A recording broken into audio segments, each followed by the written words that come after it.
des informations qu'on observe de plus en plus autour de la santé commencent à devenir un enjeu majeur de santé publique.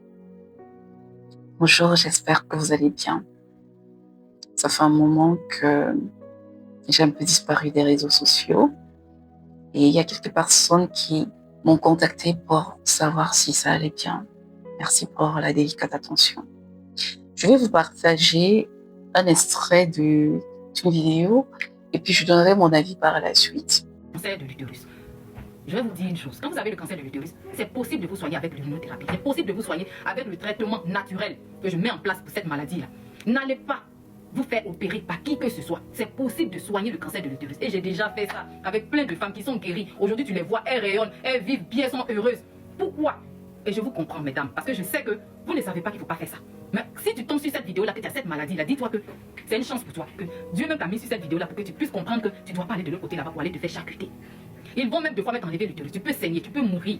Donc faites attention à vous. Fleur de lotus est là pour vous aider si c'est le cancer de l'utérus. J'ai déjà soigné beaucoup de femmes. Ne vous fatiguez pas, n'allez pas vous faire charcuter. Ça ne va rien donner. Le cancer, une fois qu'on commence à mettre les trucs dedans, ça va se propager rapidement. Ça va prendre vos intestins, les organes qui sont à côté. Évitez l'opération. C'est possible. Au lieu d'aller dépenser là-bas 1 million, 2 millions pour se faire opérer du cancer de l'utérus, venez plutôt me donner ça.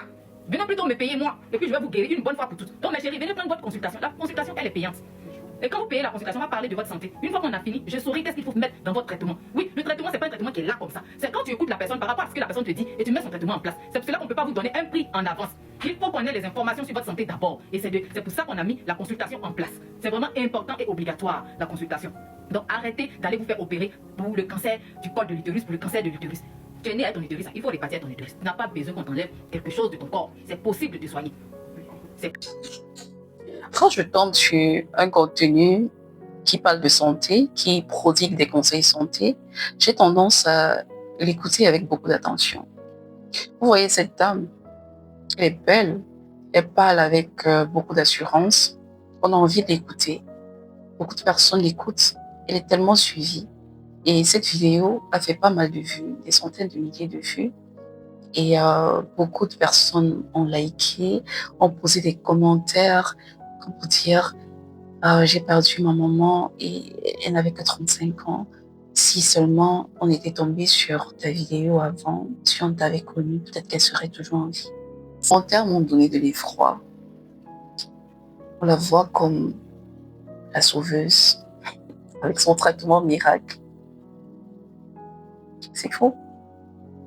Elle fait des milliers de vues, ok, des milliers de partages, des personnes qui mettent en favori. C'est incroyable. Il n'y a que des conneries dans cette vidéo. Je suis désolée, hein. Je n'ai rien contre la dame, d'accord?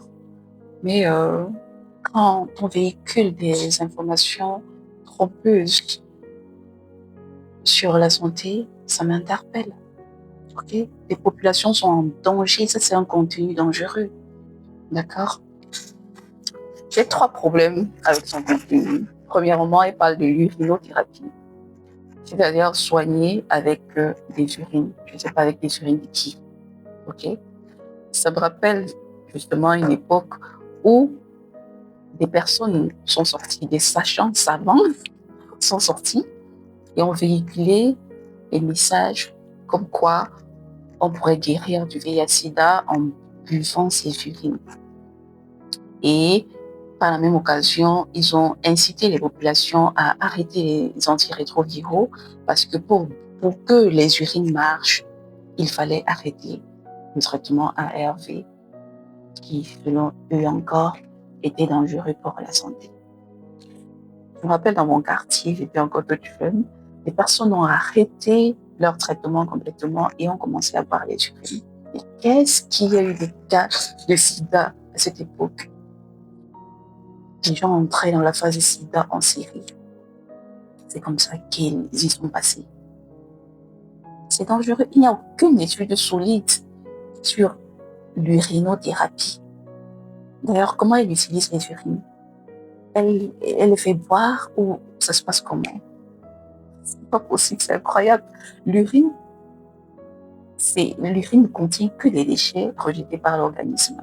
D'ailleurs, si ces déchets restent dans votre organisme, ça devient toxique.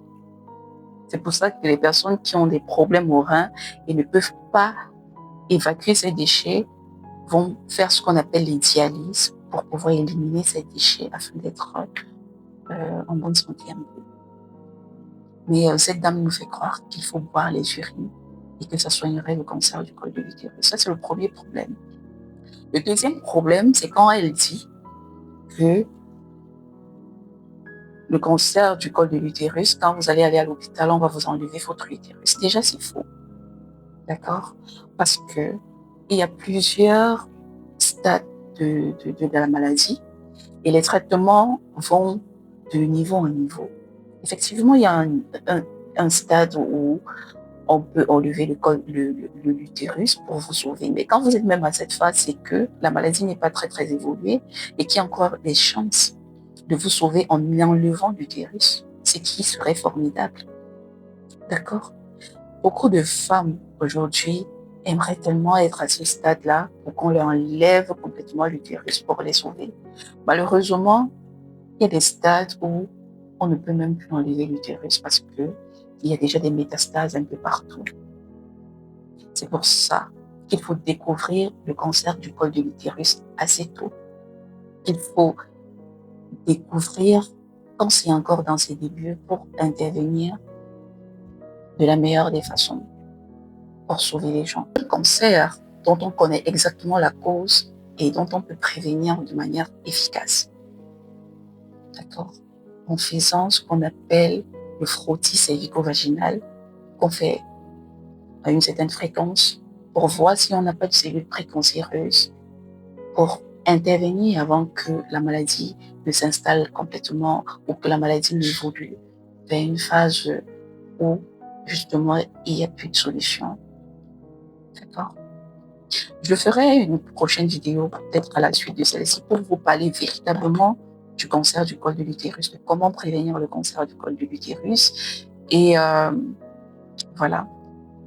Maintenant, le troisième problème que je détecte dans cette vidéo, c'est l'incitation à la méfiance envers les autorités sanitaires. Cette dame dit, n'allez pas de l'autre côté là-bas parce qu'on va vous enlever l'utérus. Ça, c'est grave.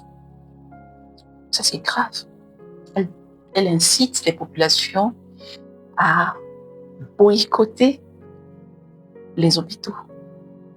D'accord? À ne pas se rendre à l'hôpital lorsqu'elles ont des soucis de santé. De venir chez elles, de venir me donner cet argent-là. Aujourd'hui, j'ai envie de dire aux gens, faites attention au contenu que vous regardez sur les réseaux sociaux. Regardez qui parle. Déjà, elle n'a même pas de nom. Elle s'appelle Fleur de je ne sais pas trop. Il n'y a pas de son nom.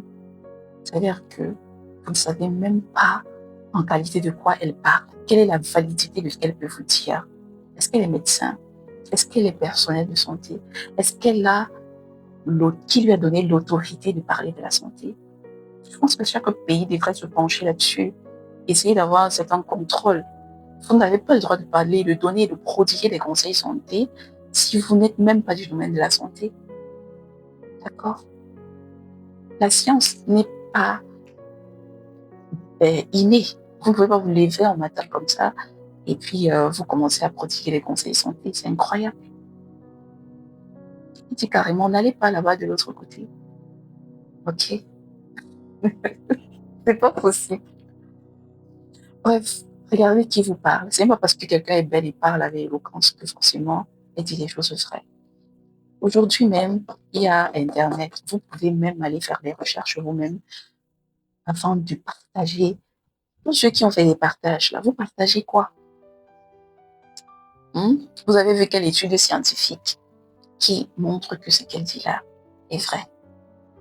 Elle se base sur quoi? Qui est-elle? Faites attention au contenu que vous regardez. Allez, portez-vous bien et